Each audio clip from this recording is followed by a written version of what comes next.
오늘의 본문은 이사야서에서 나오는 그 유명한 종의 노래라는 특별한 단락을 하나 보여줍니다. 이 종의 노래라고 알려진 단락은 이사야서에서 총 4개가 나오죠. 오늘 본문과 더불어서 49장 1절부터 6절, 그리고 50장 4절부터 11절, 그리고 52장 13절부터 53장 12절까지 그렇게 4군데 나옵니다. 그 4개의 종의 노래 중에 첫 번째 것이 오늘의 본문이죠. 물론 이 4개의 하나님의 종을 소개하는 종의 노래들의 공통된 특징이 있는데, 그것은 그 종이 집합적인 이스라엘 백성 공동체를 일단 염두에 두고 전개되고 있는 내용이라는 것이죠. 하지만 결국에는 이 종의 노래들이 한결같이 한 사람, 한 인물에 결론적으로 초점을 맞추어서 전개되고 있다는 것을 알 수가 있습니다. 그런 점에서 본다면 이사야서에서 소개되고 있는 이 4개의 종의 노래 속에서 등장하고 있는 종은 두 종류로 그렇게 대별할 수가 있습니다. 즉 이사야서에서는 두 종류의 하나님의 종을 소개해주고 있다는 것이죠. 그 중에 하나가 앞에서 말씀드린 대로 선택된 하나님의 백성, 선민으로 부름받은 신앙 공동체로서의 이스라엘이 하나님의 종으로 먼저 부름을 받았죠. 하지만 그들은 그렇게 하나님의 종으로 부름받은 그 특별한 선민으로 선택된 민족으로서의 사명을 제대로 감당하지 못하고 완전히 실패를 했습니다. 그것이 구약 성경이 우리에게 분명하게 증언해주는 말씀의 내용이죠. 즉 하나님의 백성으로서 거룩한 삶을 살아내고 또 공동체적인 사회적인 정의를 향하면서 이방의 빛으로 부름받았던 그들은 그 모든 사명과 역할과 책임에 있어서 철저히 실패한 것이 구약의 역사입니다. 이런 그들을 향해서 이사야는 영적인 귀머거리요, 영적인 소경이라고 자주 지칭하는 내용을 우리가 살펴볼 수가 있습니다. 자, 이사야가 이 종의 노래를 통해서 소개하는 또 하나의 종, 정말 가장 중요한 종이죠. 그 두 번째 종은 오늘 본문에서 구체적으로 지금 묘사가 되고 있는 메시아입니다. 즉 우리가 믿고 의지하는 예수 그리스도를 바로 지칭하고 있는 대상입니다. 메시아라는 것은 히브리어로 이제 구원자라는 뜻이고, 그리스도라는 말은 헬라어로 표현된 구원자라는 뜻입니다. 똑같은 뜻이죠. 그것이 이제 나라말에 따라서 히브리어로는 메시아고 헬라어로는 그리스도라는 표현으로 달라질 뿐이지 동일한 의미를 갖고 있습니다. 자, 이 두 번째 종으로 소개되고 있는 메시아는 이미 실패한 종인 이스라엘 백성 가운데에서 나오신 분이죠. 혈통적으로는 유대인입니다. 이스라엘 백성의 후손이죠. 하지만 오늘 본문 6절에서 이분을 이방의 빛 그리고 백성의 언약이라고 이제 호칭하면서 특별하게 소개를 하고 있습니다. 한번 보실까요? 6절입니다. 나 여호와가 의로 너를 불렀은즉 내가 네 손을 잡아 너를 보호하며 너를 세워 백성의 언약과 이방의 빛이 되게 하리니. 자, 이방의 빛과 백성의 언약이라는 매우 독특한 호칭을 표현하고 있는데, 여기서 백성의 언약이라는 말은 언약의 중보자라는 그런 궁극적인 의미를 담고 있습니다. 언약의 중보자, 굉장히 중요한 뜻입니다. 그런데 이 독특한 두 가지 호칭들은 몇 가지의 매우 중요한 신학적인 의미를 공통적으로 내포하는 그런 호칭이죠. 즉 이 두 가지 호칭들 속에는 이방의 빛, 백성의 언약이라는 이 호칭 속에는 왕과 선지자 그리고 대제사장이라는 이 세 가지 중요한 직분과 역할이 함축되어 있는 그런 호칭입니다. 왕은 어떤 존재죠? 통치하는 통치자죠. 즉 하나님의 온 우주적인 통치를 이 땅에서 대변하고 대행하는 통치자로서의 만왕의 왕된 자격을 우선 이 호칭들이 담아내고 있습니다. 또한 하나님의 말씀을 대언하고 대변하는 선지자로서의 또한 지위가 이 호칭들 속에는 담겨 있습니다. 또한 세 번째로 하나님 앞에서 그분의 백성들의 모든 죄와 허물을 용서받도록 하기 위해서 희생제사를 집전해 나가는 방법을 통해 하나님의 사죄의 은총을 중보하는 그 대제사장의 지위와 신분을 또한 동시에 함축하고 있습니다. 이 대제사장의 중보적 역할이 바로 이 백성의 언약이라는 표현 속에서 드러나고 있기 때문에 언약의 중보자라는 의미가 담겨 있다는 그런 말씀이죠.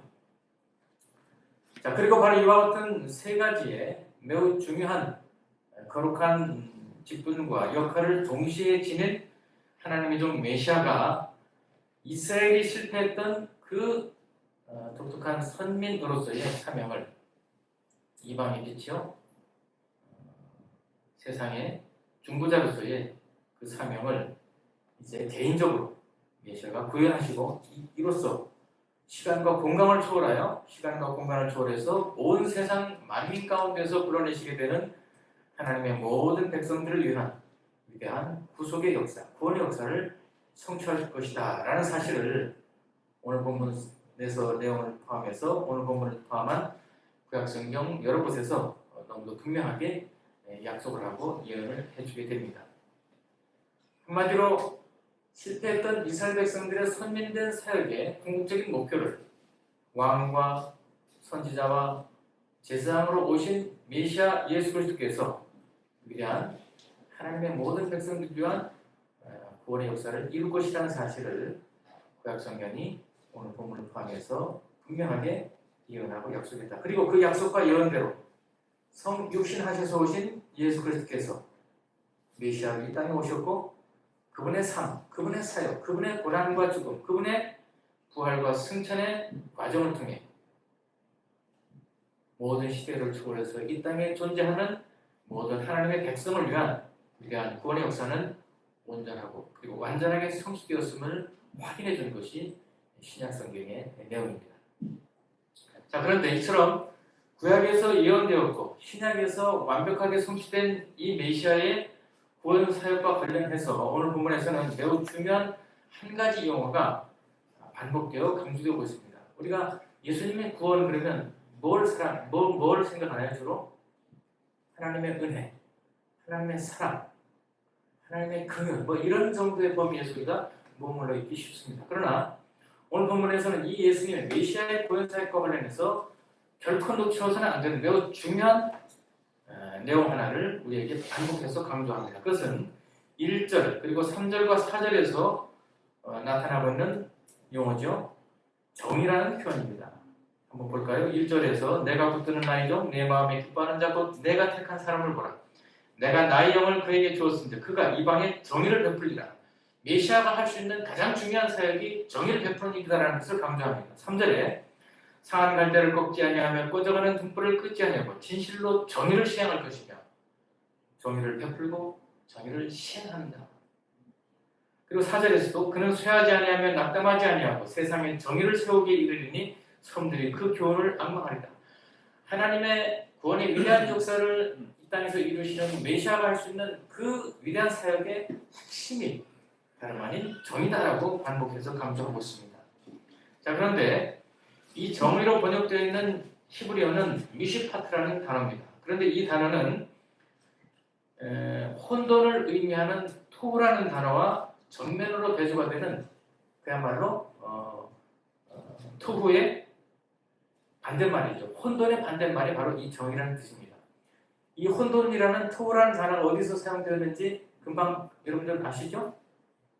땅이 공허하고 혼돈하니 라는 창세기 1장 1절 천지가 온전하게 바르게 질서 있게 창조되기 이전에 혼란하고 혼돈된 상태를 표현할 때 썼던 그 토라는 단어가 바로 오늘 본문에서 등장하는 정의라는 단어와 정면으로 대입된 반대말이기 때문에 결국 혼돈의 반대는 뭡니까?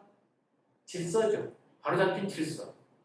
따라서 여기서 말하는 오늘 본문이 말하는 이 정의라는 표현은 질서를 바로 세운다라는 그런 뜻을 가지고 있습니다. 따라서 오늘 본문이 지금 우리에게 소개하는 이 정의라는 단어는 하나님께서 기뻐하시고 만족하시는 본래적인 그 창조의 질서, 처음 하나님께서 창조하셨을 때의 그 상태, 타락하기 전, 인간의 부패와 타락으로 말미암아 무너지고 깨어지기 전에 온전한 창조 질서를 회복한다.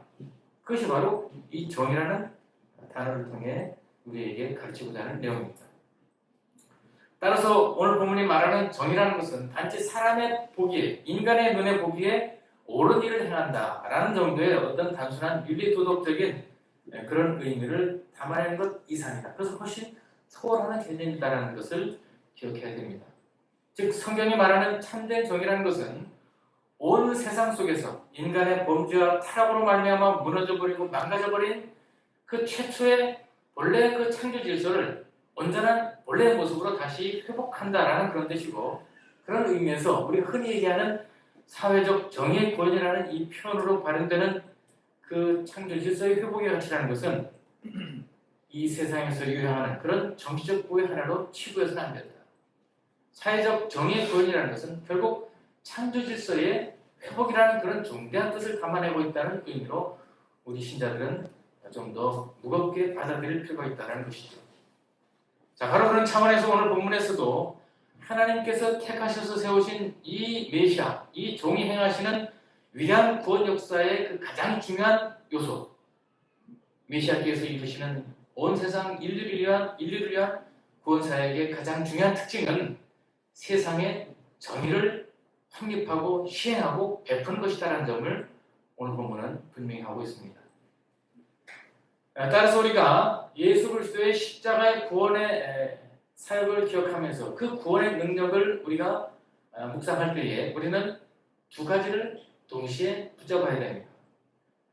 물론 한 가지는 우리가 분명히 알고 있는 것이죠. 즉 믿는 자들의, 신자들의 개인적이고 사적인 죄와 허물을 용서하는 능력이 바로 십자가의 능력이지만, 그와 더불어서 이 세상 속에서 하나님의 창조 질서, 인간의 부패와 타락과 반역으로 인해서 깨어진 하나님의 창조 질서를 온전하게 회복하고 새롭게 확립해가는 그런 차원에서 사회적인 공의와 정의를 바로 세우는 일이 바로 십자가의 구원의 능력에 포함된 것이다.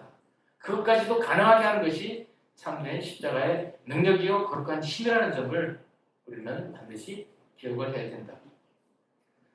그런 점에서 오늘날 우리가 교회에서 온 세상에 땅끝까지 복음을 전파한다고 할 때 그것은 한 영혼을 구원하는 그 일을 위해서 한 영혼에 대한 지대한 관심을 우리가 계속 놓치지 않고 유지해야 되지만, 동시에 교회의 세상 속에서의 정의로운 역할, 하나님의 공의로운 질서를 회복해야만 하는 사명, 즉 세상 속에서 하나님의 의로운 창조 질서를 바르게 회복하고 세워나가야 되는 교회의 사회적인 역할과 책임을 끊임없이 기억하고 재확인하면서 그것을 실천적으로 감당해 나가는 그런 교회가, 또한 그런 신자가 되어야 된다는 말씀을 오늘의 본문을 통해서 우리는 분명히 기억해야 될 것입니다. 자, 그런데 오늘 본문 보게 되면 2절부터 4절을 통해 이처럼 세상 속에 공의롭고도 정의로운 하나님의 창조 질서를 온전하게 회복시켜 세워나가는 그 하나님의 종의 사역, 그 메시아의 중대한 사역 방식이 매우 독특하다는 점을 강조합니다. 어떻게 행한다는 것이죠? 2절, 3절을 보시면 그는 외치지 아니하며 목소리를 높이지 아니하며 그 소리를 거리에 들리게 하지 아니하며 상한 갈대를 꺾지 아니하며 꺼져가는 횃불을 끄지 아니하고. 굉장히 부드러운 방법이죠. 굉장히 온유한 방법입니다. 평화로운 방법이죠. 희생의 방법입니다. 섬김의 방법을 암시하고 있죠. 사실 고대 왕들은 오늘날도 마찬가지입니다. 통치자들은 자기들이 통치하는 나라나 국가나 영역 안에서 어떤 정의를 시행하고자 할 때에 옛날로 돌아갈수록, 특히 고대 왕국으로 갈수록 수단과 방법을 전혀 가리지 않습니다. 온갖 지극히 난폭하고 무자비하고 거짓되고 폭압적이고 억압적인 방법을 사용하는 것을 주저하지 않습니다. 정의를 시행한다는 명분하에 온갖 못된 짓을 하는 것이죠.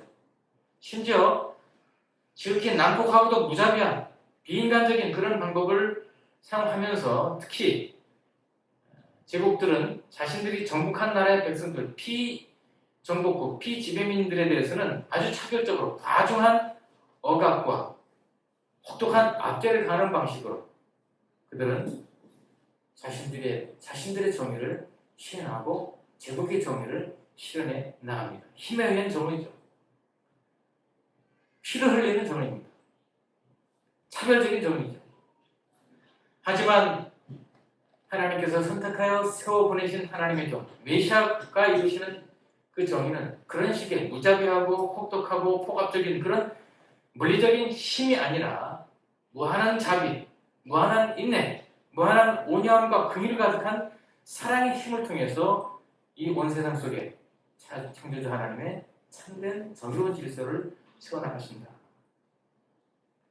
외치지 않고 목소리를 높이지 않고 상한 갈대를 꺾지 아니하시는 꺼져가는 등불을 끄지 아니하시는 지극한 자비와 긍휼과 온유하심으로 그분의 의를 회복시키고 세워나가신다.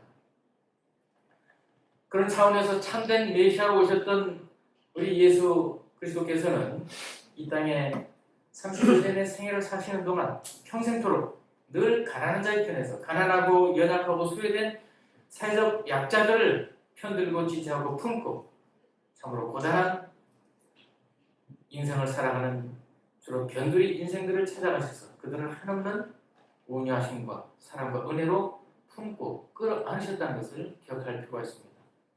우리가 신약 성경을 통해서 공간 복음서를 비롯한 이 복음서를 통해서 예수님께서 많은 가난하고 외롭고 소외되고 참 세상에서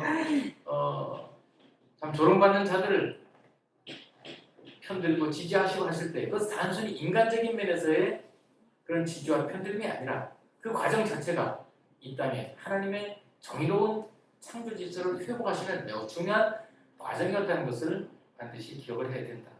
주님은 그런 사랑의 방법으로 자비와 온유의 방식으로 그렇게 세상에 불의를 꺾고 참된 정의의 창조 질서를 회복하셨다는 것입니다.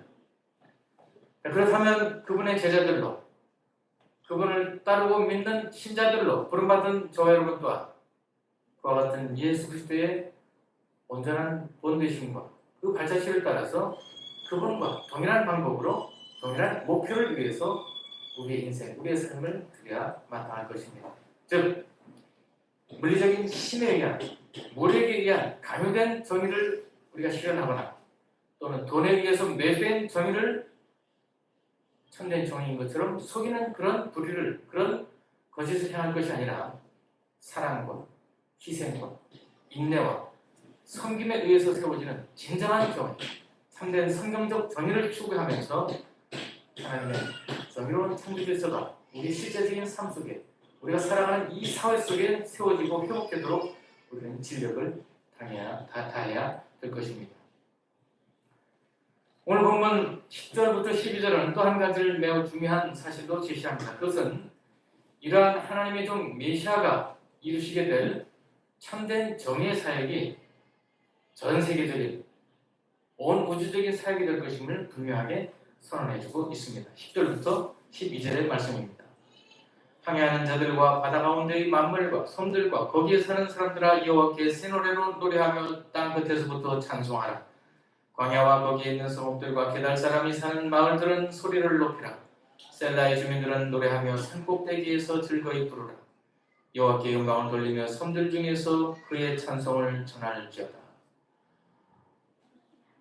이 말씀은 온 세상 끝까지 이 하나님의 메시아의 정의의 사역이 펼치게 될 것임을 분명하게 예언하고 선언하는 말씀이죠. 실제로 오순절 성령 강림이 이루어진 이후에 이 메시아의 정의의 사역을 핵심으로 하는 사랑과 평화의 복음은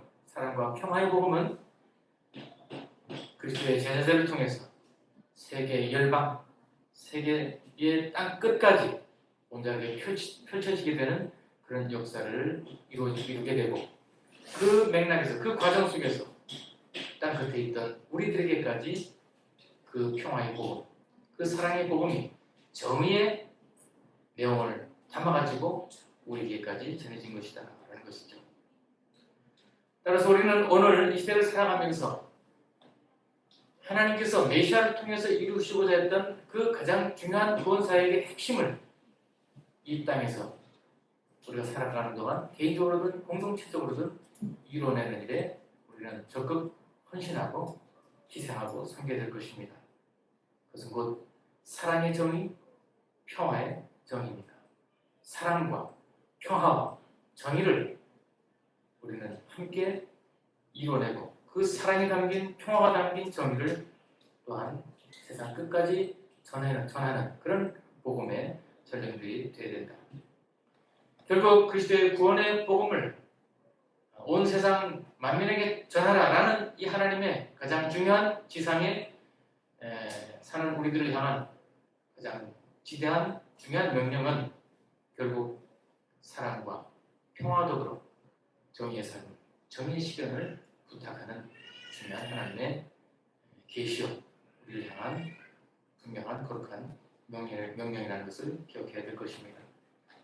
따라서 이와 같은 정의의 사명을 이루는 그 일을 위해서 우리는 교회 공동체가 더욱더 주님 앞에서 온전하게 마음이 불타오를 수 있도록 서로를 격려하고 지지하면서 또한 서로의 섬김을 위해 이와 같은 정의의 실현과 창조적 질서의 회복을 통해 진정한 사랑과 평화가 이루어질 수 있음을 믿고 우리는 그 일을 위해서 더욱 헌신하고 섬기고 기도해야 될 것입니다. 무엇보다도 국내외 복음의 최전선에서 참으로 이 하나님의 정의로운 창조 질서를 회복시키기 위해 사랑과 평화의 복음을 가지고 피를 흘리면서 힘을 다해 싸우는 주님의 일꾼들, 주님의 사역자들을 위해서 끊임없이 우리가 기도 중보하며 또한 그들을 위해서 물질적으로 후원하고 섬기는 일 또한 게으르해서는 안 될 것입니다.